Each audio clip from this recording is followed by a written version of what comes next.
Hello and welcome to this edition of World at War. I'm your host, Mohammed Saleh. This week marks the 23rd anniversary of the Kargil War that was fought between India and Pakistan from the 3rd of May till the 26th of July in 1999.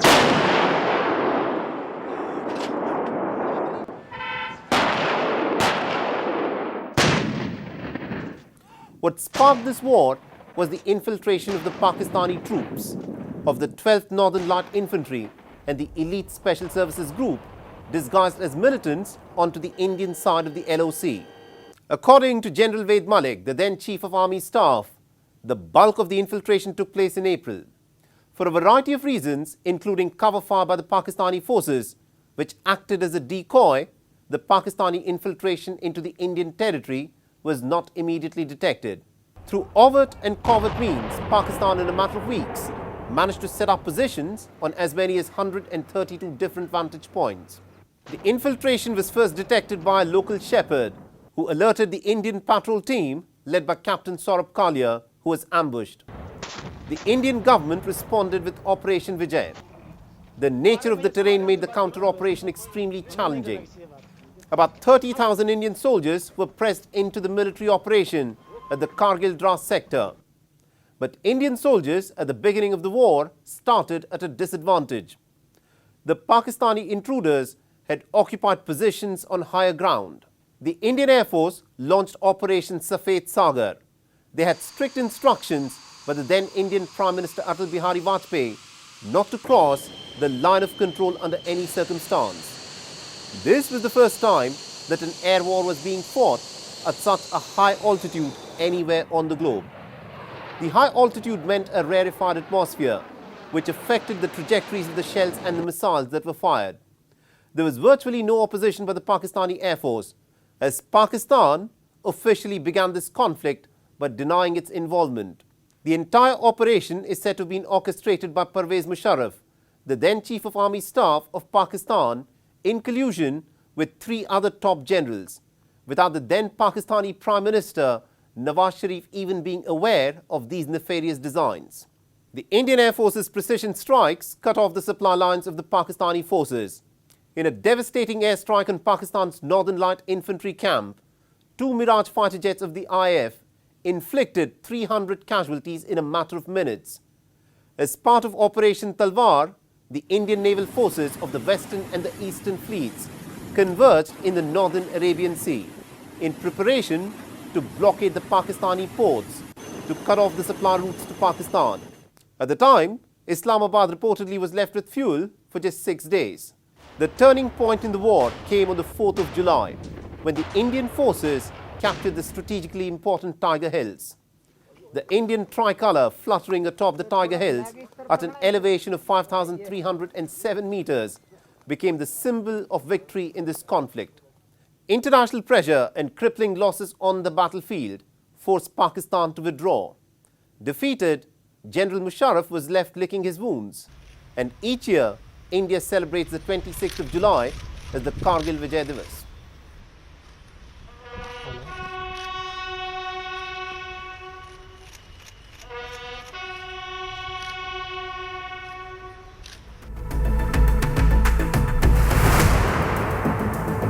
China is playing a dangerous game, and it is doing this in the skies.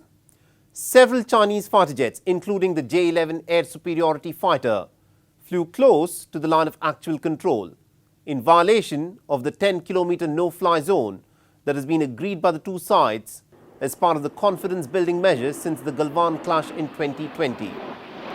And these sorties have been happening on a regular basis in the last 3 to 4 weeks. Flying fighter jets to the border of another sovereign nation is a statement of intent.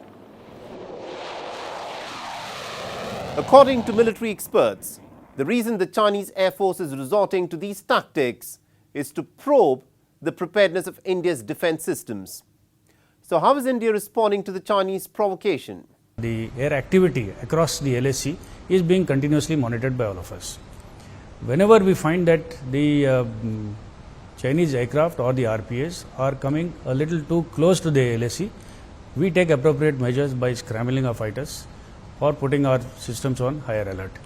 So I think this has deterred them to quite an extent. The first serious provocation from the Chinese Air Force happened in the last week of June. The Chinese J-11 fighter jet veered very close to the friction point between the two armies at the Ladakh sector, and it was immediately picked up by the Indian radar systems.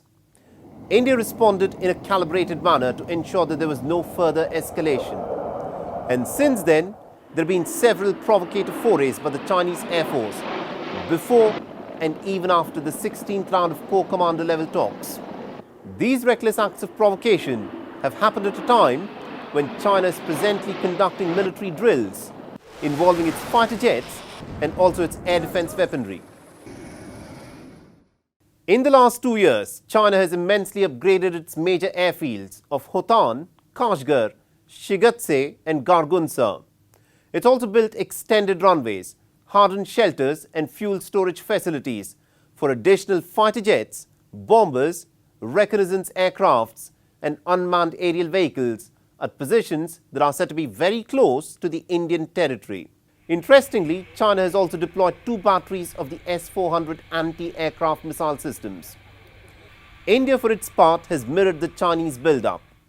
The Northern Command of the Indian Army, that is in charge of the Ladakh sector, has been provided with adequate manpower and firepower.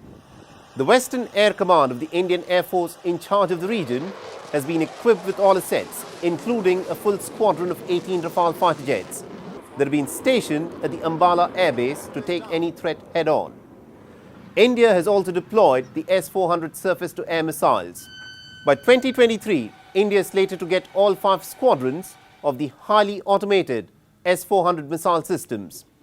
Each squadron will have about 2 batteries with 128 missiles in each unit, with an interception range of 380 kilometers, along with engagement radars and all-terrain transporter erector vehicles.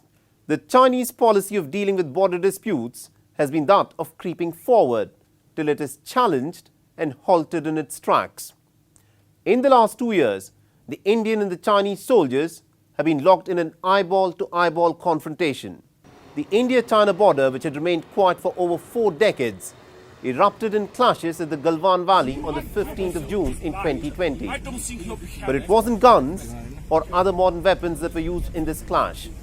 This was a fist fight where the Chinese soldiers had brought steel rods wrapped with barbed wires. 20 Indian soldiers were killed. Officially, China claimed that it had lost only 5 soldiers at the Galwan skirmish. Indian agencies pegged the Chinese losses to be 40, while American and Russian intelligence sources estimated the Chinese losses to be anywhere from 35 to 45. The Galwan skirmish of 2020 was not an isolated incident, as the Indian and the Chinese forces had been locked in another staring-down contest at the Doklam Plateau in 2017 at the tri-junction between India, China and Bhutan.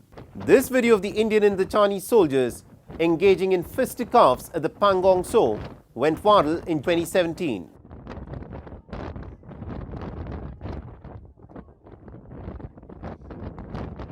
China's Himalayan game points to a looming security challenge. Beijing's belligerence has increased in proportion to its economic clout in the last 2 decades. On its eastern front, China considers Taiwan to be a breakaway renegade province. It regularly carries out violations into Taiwan's air defense identification zone and has also threatened to unify it with mainland China with force if needed. China presently has land and maritime border disputes with at least 17 other nations. Beijing lays claim to the whole of the South China Sea. Other nations in the neighborhood, such as Vietnam, Indonesia, Malaysia, Philippines and Brunei, also have their island and maritime claims. The Spratly and the Paracel Islands have been claimed by both China and Vietnam and are a constant pressure point in their relationship. China and Japan have repeatedly head-butted over the uninhabited Senkaku Islands.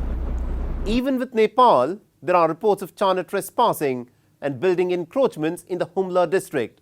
In May 2020, China even claimed Mount Everest as a part of its territory before climbing down from this contentious position. The fact is, in the rules-based order of the 21st century, imperialism and military expansionism fly in the face of respecting the borders of sovereign states. But the Middle Kingdom is clearly not happy with the borders it has and is probing every opportunity to spread its frontiers. There are a total of 15 major active conflicts that are tearing the African continent apart.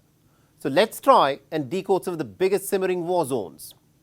In the Horn of Africa, Somalia is battling a deadly Islamist insurgency by the Al-Shabaab group that is closely affiliated to the Al-Qaeda. At one point, Al-Shabaab had even captured the capital city of Mogadishu before it was ousted in 2011 by an internationally backed transition government with the help of the African Union.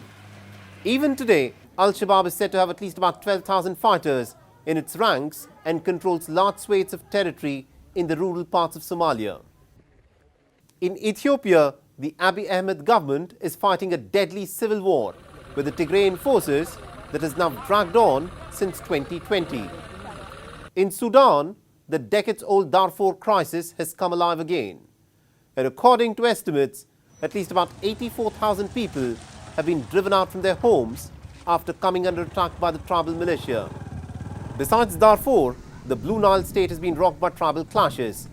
Ever since the former strongman leader Omar al-Bashir was ousted from power in Khartoum, Sudan has witnessed a military coup that was staged by the military general Abdel Fattah al-Burhan, and there is constant civil strife for a transition to civilian democratic rule.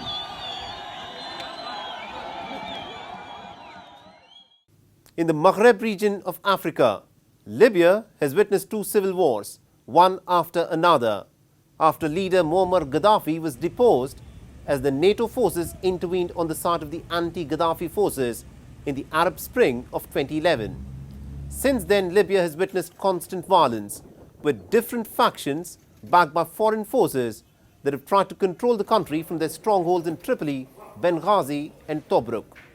In the Sahel part of Africa, northern Nigeria has been in the grip of Islamist groups like Boko Haram, who've carried out bombings on both military and civilian targets. The group has also been notorious for its kidnapping of school students. According to estimates, tens of thousands of people have been killed in the politico-religious violence that's been unleashed by Boko Haram in the last decade. Other Sahel nations like Mali, Niger, Chad and Burkina Faso have also been battling a deadly Islamist insurgency, but groups like Ansarul Islam, the Islamic State in Greater Sahara and Jamaat Nusratul Islam. What has also complicated matters in Africa is the issue of political instability. Consider this, there have been 6 coups in just the last 2 years. The Democratic Republic of Congo is battling a deadly insurgency by the M23 rebels. But this week, the Congolese people vented their anger against the United Nations mission in the country. The UN peacekeeping mission called MONUSCO has the mandate to protect civilians, humanitarian personnel and human rights in the country. But years of violence and bloodshed has turned the mood sour. Our next report gets you the details of the deadly protest against the UN peacekeeping mission in the Democratic Republic of Congo. The Democratic Republic of Congo is on the boil. Hundreds of angry protesters pelted stones, burnt tires, set fire to a checkpost, and stormed the United Nations peacekeeping mission's headquarters in Goma, even as a helicopter airlifted the UN staff from the premises. They say that they have a program to restore peace in the Congo, but since they arrived, a lot of blood has been spilled. In Fizi and Rutshuru, even here in Goma, in Uturi, in Beni and everywhere. The blood of our compatriots continues to flow wherever MONUSCO is located. There are an estimated 120 armed gangs in just the eastern part of the Democratic Republic of Congo. Civilian massacres are common, and millions of people have been displaced from their homes. Violence that started in Goma spilled onto the streets of other cities like Beni and Butembo.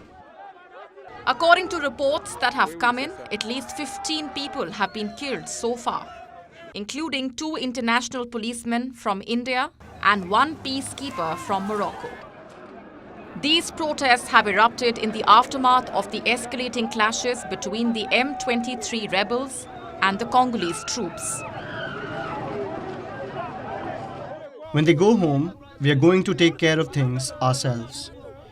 They say they don't have the means to combat the M23. So we are going to defend ourselves on our own. If they don't leave today, we are going to keep demonstrating until they do. Dozens of people have been admitted to hospitals due to wounds sustained in the protests. The United Nations mission in the Democratic Republic of Congo is one of the biggest peacekeeping missions in the world. It took over from an earlier UN mission in 2010. The mission has more than 16,000 uniformed personnel in the Democratic Republic of Congo, but has been forced to shut its offices in Kasai Central and Tanganyika regions. Unless urgent measures are taken to reassure the Congolese people, these protests against the UN peacekeeping mission are expected to escalate further.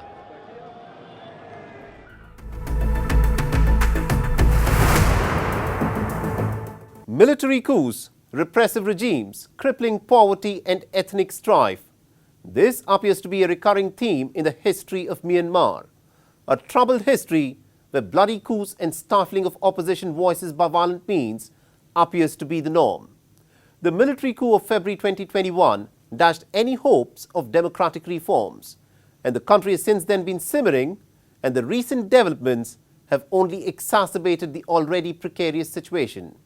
Our next report gets you all the details.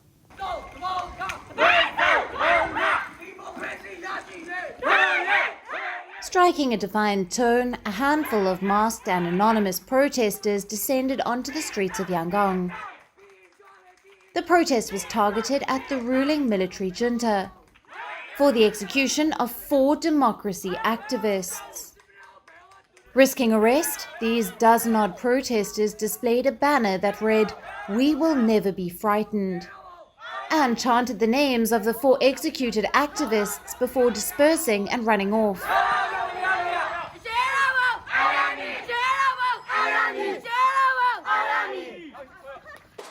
For fear of the military that has brutally crushed all forms of dissent in the country.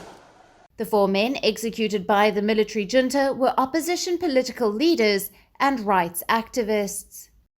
They had been accused of helping a civilian resistance movement and fighting the military since last year's coup and the brutal crackdown on nationwide protests. Democracy campaigner Kyle Menu, better known as Jimmy, and former lawmaker and hip-hop artist Zea Thaw, an ally of ousted leader Aung San Suu Kyi, were among those who were executed by the junta, along with Klamao Aung and Aung Tharazo. The 4 men were sentenced to death in January and April this year in a closed-door trial. These executions are the first in decades in the Southeast Asian nation, triggering an international outrage.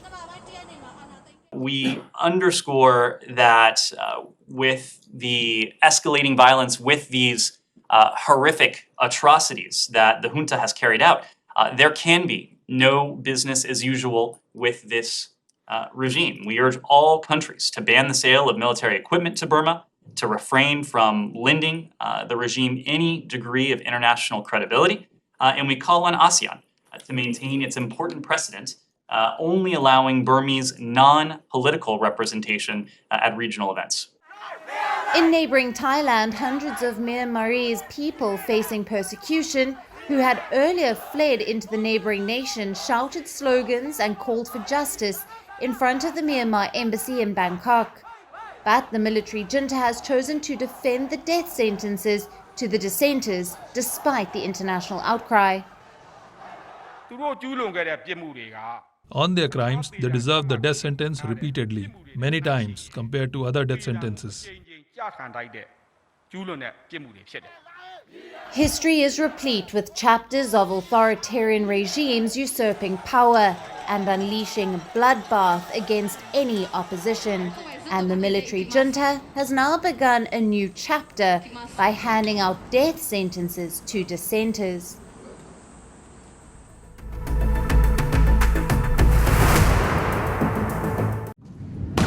Protesters clashed with the riot police in Panama over demands that the government should rein in inflation that has made even basic essentials unaffordable for many people.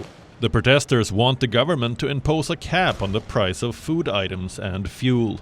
Unemployment in Panama has crossed the 10% mark, sparking some of the worst protests in the country in decades.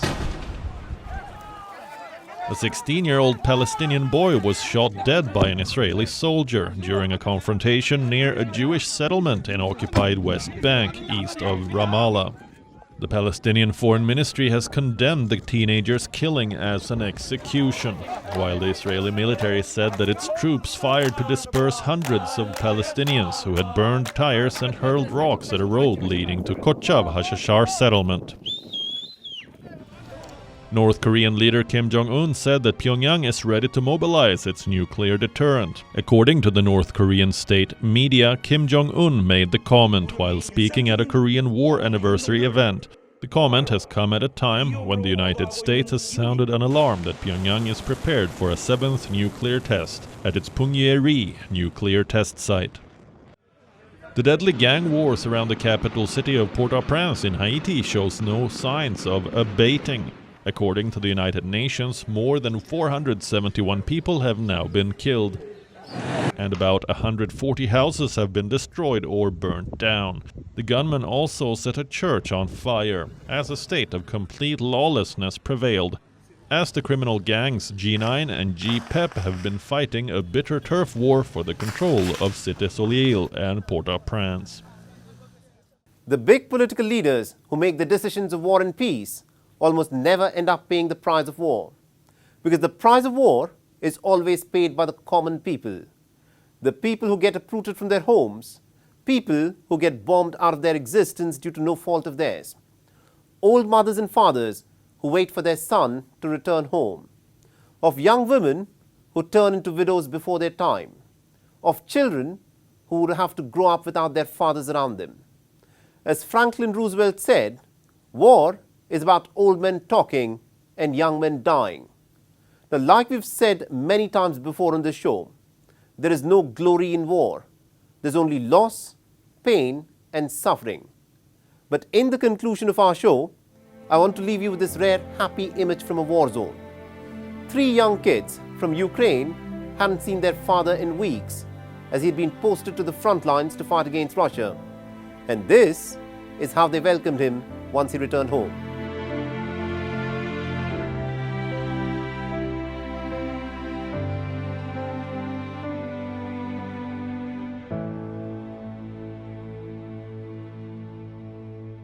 Thanks for watching World at War.